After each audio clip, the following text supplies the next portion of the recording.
इश्क में हम तुम्हें क्या बताएं, किस कदर चोट खाए हुए हैं। मौत ने हमको, ओ मौत ने हमको, मौत ने हमको मारा और जिंदगी को सताए हुए हैं। इश्क में हम तुम्हें क्या बताएं। हेलो दोस्तों, आप सभी का स्वागत है आपका अपने यूट्यूब चैनल एक्सपर्ट क्लास में।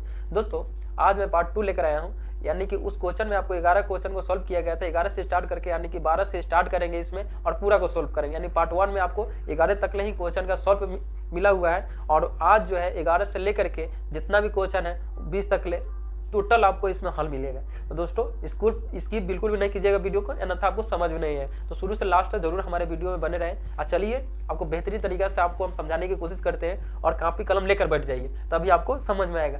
तो हम बहुत जल्दी से इसको हम दिखाते हैं क्वेश्चन को क्या कह रहा है। यहाँ पे ध्यान दीजिए, 12 नंबर में क्वेश्चन है से 100 से कम 5 क्रमागत संयुक्त संख्या लिखिए जिनके बीच को अभाज्य संख्या न हो, जिनके बीच में कोई अभाज्य संख्या न हो।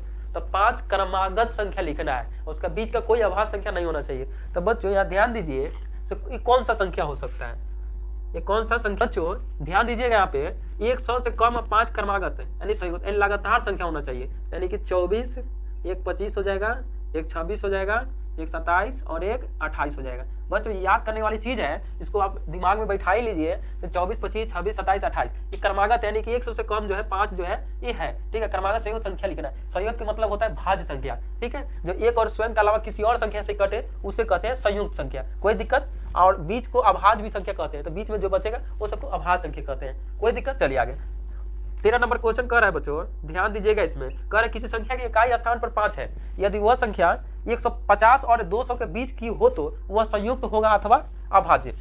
तो कह रहे 150 यानी इकाई अंक क्या होना चाहिए, 5 होना चाहिए। तो 150 है, 150 से इकाई अंक को 5 करना है। 150 जीरो बैठाएंगे तो 50 से रहेगा, यानी कि यहाँ पे 5 बैठा दे। 155 इकाई अंक में क्या हो गया, 5 हो गया। उसी तरह चलेंगे 155 है तो 165 भी लिख सकते हैं, इससे ज्यादा होगा। 200 के बीच ही लगना है, यानी कि 200 क्या रहा है, बीच हो तो वह संयुक्त होगा अथवा अभाज्य। मतलब संयुक्त होना चाहिए कि अभाज्य होगा, ये ध्यान रखना है। 165 हो गया, उसके बाद 175 हो सकता है 200 के बीच, और ये 150 के बीच ही संख्या हमको लिखना है जो इकाई अंक में 5 होना चाहिए। 175 हो गया, उसके बाद 185 हो जाएगा, उसके बाद 195 हो जाएगा और 200 तो हल ही है, ठीक है, कोई दिक्कत। लास्ट में क्या है, 5 2 2 4 1 5, तो ये क्या हो गया आपका संयुक्त संख्या हो गया। क्या हो गया इसमें 155 है, 165 है, क्या 5 5 जितना भी है एक तरह से 5 से टोटल कट जाएगा। 5 से लगाइएगा तो टोटल कट जाएगा, इसको क्या कहेंगे, संयुक्त संख्या। यानी कि आंसर में जो हल है तो संयुक्त संख्या कहेंगे, ठीक है, संयुक्त। बस यही आपका आंसर हो गया। बच्चों यहाँ पे ध्यान दीजिएगा, इसमें कह रहा है क्या, 10 से बड़े किसी भी संख्या का अभाज्य होने के लिए उसमें इकाई स्थान पर कौन कौन से अंक हो सकते हैं इकाई स्थान पे। तो 11 हो गया, 10 के बाद 11 हो गया, ये भी है इकाई स्थान पर जो है एक है। अभाज्य होने के लिए इकाई स्थान पर कौन कौन सी संख्या हो सकती है इकाई स्थान पर, ठीक है। जो इकाई स्थान पर है तो कौन कौन सी संख्या हो सकती है उसमें देखना है, कोई दिक्कत नहीं। 11 हो गया, 11 हो गया बच्चों, 13 हो गया,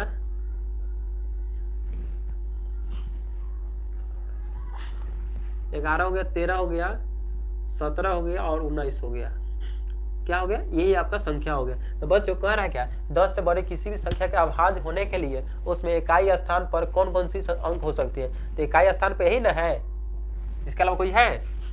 1 हो गया, 3 हो गया, 7 हो गया और 9 हो गया, यही ना आपका इकाई स्थान पर है। तो आपका क्या हो जाएगा, यही आंसर हो जाएगा, कोई दिक्कत 15 नंबर क्वेश्चन, क्या कोई ऐसा भी संख्या है जिसका कोई गुणनखंड न हो। क्या कोई ऐसा संख्या है जिसका कोई गुणनखंड न हो, तो नहीं, ऐसा कोई संख्या है ही नहीं जिसका कोई गुणनखंड है नहीं। तो इसीलिए इसमें क्वेश्चन में क्या है, नहीं लिखाएगा। इसमें ऐसा कोई गुणनखंड नहीं है जिसका गुणनखंड नहीं होगा भाई, निश्चित है नहीं, ऐसा भी कोई संख्या नहीं है। संख्या तो है लेकिन उसका गुणनखंड भी होगा, लेकिन इसमें क्या करा, गुणनखंड नहीं होगा, ऐसा हो ही नहीं सकता है, तो लिख देंगे नहीं। चलिए 16 नंबर बनाइए। 1 और 100 के बीच, 1 और 100 के बीच सिर्फ 2 संपूर्ण संख्या है, वे कौन कौन सी है ये बताना है। 1 और 100 के बीच की संपूर्ण संख्या कौन कौन सी है ये संख्या बताना है। तो पहले बच्चों इसमें ध्यान दीजिएगा, संपूर्ण संख्या मतलब कह रहा है जोड़ करके, ठीक है। इसको बीच के सिर्फ 2 संख्या जो जोड़ करके बताना है। तो एक तो हो गया 6 और दूसरा हो गया क्या 28, ये इन्वॉल्व हो जाएगा। अब इसको क्या करना है, 6 को कौन कौन से संख्या से कट सकता है, ये ध्यान दीजिए। 6 को कौन कौन सी संख्या से, 1 से कट जाएगा, 2 से भी कट जाएगा, 3 दूना 6, और एक खुद 6 से कटेगा, इसके अलावा कोई संख्या से नहीं कटेगा। तो बच्चों अब तो ये हो गया। अब संपूर्ण संख्या बनाने के लिए हम क्या करेंगे, इसमें एक सबको प्लस कर दीजिए, +2 +3 +6, तो 2 1 3 3 3 6 6 6 कितना हो गया, 12 हो गया, यानी 6 दूना 12। कोई दिक्कत कोई। अब 28 को है यहाँ पर कीजिए, 2 पर 8 28, ठीक है। ये कैसे 1 से कटेगा, 2 से भी कट जाएगा, 3 से कटेगा नहीं, 4 से कटेगा, 4 सते 4 8 32, 4 सते 28, हाँ 4 से भी कट जाएगा, 5 से नहीं कटेगा, 6 से 6 सते 6 3 24 नहीं, 6 से 7 से 7 3 21, 7 4 28, 7 से भी कट जाएगा, 7 से भी कट जाएगा, 8 3 24, 8 से नहीं कटेगा, 9 10 11 12 12 दूना 24, 13 14 से भी कटेगा, और एक 28 से, यानी कि खुद से कटेगा, ठीक है। क्या कटेगा, ये खुद से कट जाएगा, कोई दिक्कत कोई दिक्कत नहीं। 1 से कटेगा, 2 से 4 से 7 से 14 से और 28 से कटेगा। इस सब को बच्चों जोड़ दीजिए, 1 + 2 + 4 + 7 + 14, ठीक। यहाँ प्लस में 28 कर दीजिए, कोई दिक्कत। अब इस सब को जोड़ दीजिए, कितना होगा, 2 1 3 4 7 7 7 14 14 14 28 28 28 कितना होगा, 56, कितना हो जाएगा, टोटल 56 आपका आ गया। तो बच्चों आपका ये आंसर हो गया, आपका यही बच्चों आंसर आ जाएगा, ठीक है, कोई दिक्कत। चलिए ध्यान दीजिएगा, इसमें कह रहा है निम्न में प्रत्येक संख्या को 2 विषम अभाज्य संख्या के योग के रूप में लिखें। 2 विषम संख्या लिखना है, विषम संख्या वो अभाज्य संख्या के योग के रूप में लिखना है, विषम भी होना चाहिए और अभाज्य संख्या के योग में भी लिखना चाहिए, ठीक है। एक और स्वयं के अलावा कोई और संख्या से ना कटे, अगर कट रहा है तो वो नहीं होगा। तो बच्चों यहाँ पे देखिएगा कौन ऐसा संख्या है जिससे कटे, तो 2 को लिखना है। मान लीजिए कि 32 है तो 16 और 2 लिख सकते हैं, लेकिन एक और स्वयं ये तो चल जाएगा, लेकिन एक स्वयं से नहीं कट रहा है और भी संख्या से जब कट रहा है तो ये आपका नहीं होगा। इसे खाली प्लस बैठा दीजिएगा तो समझिए क्या हो जाएगा। तो आपको समझा रहे हैं, चलिए इसको हम बनाते हैं, ठीक है। इसमें एक हो जाएगा 13, एक 19 हो जाएगा। एक और स्वयं के अलावा किसी और संख्या से नहीं कट रहा है, ये एक और स्वयं के अलावा किसी और संख्या से नहीं कट रहा है, तो ये आपका इसमें इन्वॉल्व हो जाएगा। दोनों को जोड़ेंगे तो क्या हो जाएगा, आपको 32 आ जाएगा। तो ये क्या आपका आंसर इतना आ गया। अगर समझना कुछ आ रहे हैं तो 32 यहाँ पे लिख दीजिए, ठीक है। इसमें से मान लीजिए हम 13 घटाते हैं, 13 क्या है, एक और स्वयं के अलावा किसी और संख्या से नहीं कट रहा है, माइनस घटाते हैं, कितना बच रहा है, एक हासिल दे दिए, 12 में से 3 गया तो 9, ये बचा 2 में से गया तो 1, 19 बचा ना, तो 13 और 19 आ गया, कोई दिक्कत। तो आपको ए लिखना है, ठीक है, माइनस नहीं लिखना है, इसके जगह पे लिख करके जैसे कि 19 पहले लिख दीजिए, आप 13 लिख दीजिए, जैसे 13 लिख दीजिए, आप पहले 19 लिख दीजिए, कोई दिक्कत नहीं है। अब इस तरह से बनाइएगा ना तो ये सब हल हो जाएगा। अब टोटल को है ना इसी तरह करके बनाना है, ठीक है, कोई दिक्कत। चलिए आगे बनाते हैं।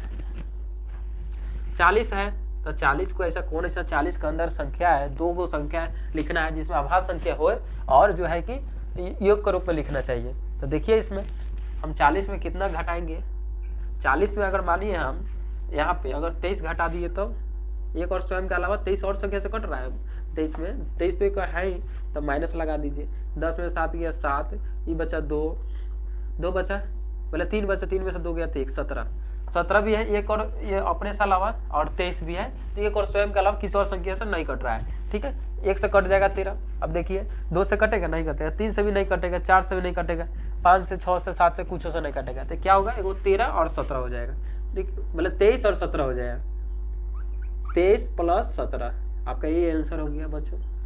उसी प्रकार चलिए 56 नंबर बनाते हैं। उसी तरह देखिए 56 को लिखिए, यहाँ पे 56 को लिख दीजिए। यहाँ पे अभाज्य संख्या एक और स्वयं के सोचिए, 56 के जो इसका नीचा वाला है तो कौन ऐसा अभाज्य संख्या है जो हो सकता है। तो यहाँ पे देखिए क्या 27 हो सकता है, 3 9 27 नहीं हो सकता है, 35 5 से भी कट जा रहा है, 36 37 39 39 41 41 हमको लग रहा है कि 41 कै के पारा में है, 2 5 10 नहीं, 2 से भी नहीं कटेगा, 3 से भी नहीं कटेगा, 3 41 3 एकम 3 3 7 21 3 एकम 3 11 हो जाएगा, नहीं कटेगा। यानी कि मान लीजिए 41 घटा रहे हैं, इसमें से क्या घटाएंगे 41, तो क्या हो जाएगा 6 में से गया 5 और 1, 15 आ जाएगा, लेकिन ये आपका नहीं होगा। 3 5 15, एक से 5 से 5 थे 15, यानी कि बहुत बार में कट रहा है, तो ये आपका नहीं होगा। और भी संख्या आपको जोड़ना चाहिए, तो सोचिए कौन ऐसा संख्या है जो कि अभाज्य संख्या है। तो 56 तो है ही, इसमें कौन संख्या से लगाए जो अभाज्य हो जाए। बच्चों यहाँ पर ध्यान दीजिएगा, 13 घटाइए, ठीक है, क्या करना है 13 घटाइए। 6 में से अगर 3 घटा तो कितना बचा 3, 5 में से 1 घटा तो यहाँ बचा 4, यानी कि 13 और 43 आ गए। तो अब ले दीजिए 43 प्लस 13, एक आंसर हो गया।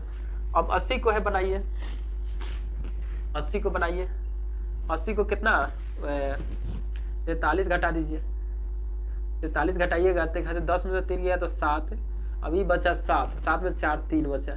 37 कोई पहाड़ा में है, कोई भी पहाड़ा में 37 आएगा। बच्चों ये बहुत आपका जो बेस है, चलिए इसको बना लेते हैं, यही आएगा, इसके अलावा कोई संख्या नहीं आएगा। आएगा तो वो भी लिख सकते हैं, अपने मन की बात है, इस तरह घटा करके आप बना सकते हैं। तो लिख दीजिए क्या 37 प्लस 43, अब एक 100 आ गया, तो इसके बीच का जो है उसी तरह बनाना इसको भी है। तो देखिए 100 में हम कितना घटाएंगे, तो अगर 79 घटाते हैं तो वो भी क्या कीजिएगा 53 घटाइए इसमें। अगर एक हाथ से 10 में से 3 गया तो 7 बचेगा, 9 में से 5 गया तो 4 बचेगा, यानी 47। इहो एक और स्वयं के अलावा कोई और संख्या से नहीं कट रहा है, इहो वैसे नहीं कट रहा है, नहीं कट रहा तो लिख दीजिए 53 माइनस 47। बच्चों आपका यही आंसर आ गया। कोई डाउट होगा तो कोई जरूर कमेंट में लिखिएगा, जो है किस तरीका से बताएं तो इस तरीके से निकाल सकते हैं, नहीं तो आप यहाँ से भी अगर निकालने आ रहा है तो आप यहाँ से भी निकाल सकते हैं। चलिए नेक्स्ट क्वेश्चन में ध्यान दीजिएगा। यहाँ पे बच्चों 16 से छोटी सभी अभाज्य और संयोग संख्याएं अलग अलग लिखिए। तो 16 से छोटी अभाज्य संख्या, तो एक और स्वयं के अलावा किसी और संख्या से ना करते उसे क्या कहते हैं अभाज्य संख्या कहते हैं। लिख देंगे 16 से छोटी अभाज्य संख्याएं, अभाज्य संख्याएं, ठीक है। इसमें लिखिए 16 से छोटी अभाज्य संख्या लिखना है। तो 16 से छोटा अभाज्य संख्या क्या, एक और स्वयं से, तो यहाँ पे हो जाएगा 3 हो जाएगा, 3 हो जाएगा, 5 हो जाएगा, 7 हो जाएगा, 11 हो जाएगा, 13 हो जाएगा। उसके बाद कोई और संख्या है बच्चों, बस यही हो जाएगा आपका जो है कि 16 से छोटी अभाज्य संख्या है, बस ये लिख लीजिएगा। चलिए आगे लिखते हैं। अब कह रहा है 16 से छोटी क्या कर रहा है संयुक्त संख्या लिखना है, संयुक्त संख्या लिखिए। बच्चों संयोग के विषय में आप जानते हैं, इसे भाज्य संख्या को संयुक्त संख्या कहा जाता है। यानी कि एक और स्वयं के अलावा किसी और संख्या से न कटे उसे अभाज्य संख्या कहते हैं, और एक और स्वयं को छोड़कर किसी और संख्या से कटे उसे संयुक्त संख्या। बच्चों यहाँ पे 3 है, यहाँ पे 2 भी होगा, ठीक है, क्या होगा 2 भी होगा, ध्यान से। 16 से छोटी संयुक्त संख्या लिखिए, तो यहाँ पे हो जाएगा 4 हो जाएगा, 4 कह के 16 से छोटी है, 1 से 2 से ही सब तो कट जाएगा, 4 हो जाएगा, 6 हो जाएगा, 4 6 हो जाएगा, उसके बाद हो जाएगा, फिर 9 हो जाएगा, 10 भी हो जाएगा, 12 हो जाएगा, 13 तो नहीं होगा, एक और स्वयं है, 14 भी हो जाएगा, 15 भी हो जाएगा। बस यहीं तक लगाने दीजिए, ये आपका आंसर हो गया। चलिए बच्चों 19 नंबर बनाते हैं। क्या 1729 अभाज्य संख्या है? नहीं, अभाज्य संख्या 1729 थोड़ी ना होगा, 1729 अभाज्य संख्या है। तो एक और स्वयं के अलावा और भी संख्या से कट रहा है, 13 से कट रहा है, तो इसलिए अभाज्य संख्या ना हो रहा। अभाज्य एक और स्वयं से कटेगा ना, एक और स्वयं, इसके अलावा कोई और संख्या से नहीं कटना चाहिए, तो उसे अभाज्य संख्या पूछ रहा है। तो एक और स्वयं और भी संख्या से कट रहा है, काट के जरूर देखिएगा। 1729 से 13 से काट लीजिए, 1729 है, 13 से लगाइए तो 13 कम 13, 14 15 16 17, 4 है, 4 पर 2 यानी कि 4 पर 2 42 हो गया ना, 13 6 13 39, 13 3 39, 40 41 3 हो गया, 3 पर 9 39, 13 6 13 39, 13 3 39, यानी 133 आ गया। यानी 1 से भी कट रहा है, 133 से भी कटेगा, और 1700 इतना से भी कटेगा। तो एक के अलावा कोई और संख्या से आ रहा है ना, इसलिए एक संख्या क्या कह रहा है नहीं होगा। तो ये संख्या क्या आपको होगा, तो लिख देंगे क्या बच्चों, हल में नहीं। बस यही आपका क्या हो जाएगा आंसर। चलिए नेक्स्ट क्वेश्चन पे, एक क्वेश्चन और आपको बच गया है, जल्दी से उसको ध्यान दीजिएगा इस पे। कह रहा है निम्नलिखित में जो सत हो उसके आगे सत का चिन्ह और जो गलत हो उसके आगे गलत का चिन्ह लगाए। तो वह संख्या जिसका केवल एक अपवर्तक होता है वह संख्या एक है, तो एक अपवर्तक होता है तो एक का एक होबे करेगा, इसमें क्या कोई दिक्कत है, इसको क्या कीजिए सही है। अब कह रहे सबसे छोटी सम आभास संख्या 2 है, सबसे छोटी सम आभास संख्या, सम आभास संख्या 2, निश्चित 2 है भाई, कोई दिक्कत नहीं, ये भी आपका क्या होगा सही हो जाएगा। चलिए सबसे छोटी संयुक्त संख्या है 6 होता है, नहीं, सबसे छोटी संयुक्त संख्या भाज्य संख्या तो 4 से स्टार्ट ना होता है, ये तो 6 है, तो ये आपका क्या होगा गलत हो जाएगा, तो ये होगा नहीं। 2 आभास संख्याओं का योग सम होता है, 2 आभास संख्या का योग सम कैसे हो सकता है भाई, यह गलत है। 2 आभास संख्या, कोई आभास संख्या ले लीजिए, 2 आभास संख्या है, 2 आभास संख्या कहते हैं, मान लीजिए कि 2 ले लीजिए, एगो 3 ले लीजिए, क्या आभास संख्या नहीं, एक और सम के अलावा कौन सी संख्या, तो 2 और 3 इसका योग है, सम हो सकता है, 3 2 5, कबो नहीं हो सकता है, तो ये भी क्या हो जाएगा आपका गलत हो जाएगा, जब नहीं होगा तो गलत हो जाएगा। अब कह रहा है 2 को छोड़कर किन्हीं भी 2 को छोड़कर किन्हीं भी 2 आभास संख्याओं का योगफल सम संख्या होती है। ध्यान दीजिएगा, कह रहा है क्या, 2 को छोड़कर किन्हीं भी 2 आभास संख्याओं का योगफल सम संख्या होता है, हाँ अवश्य होता है।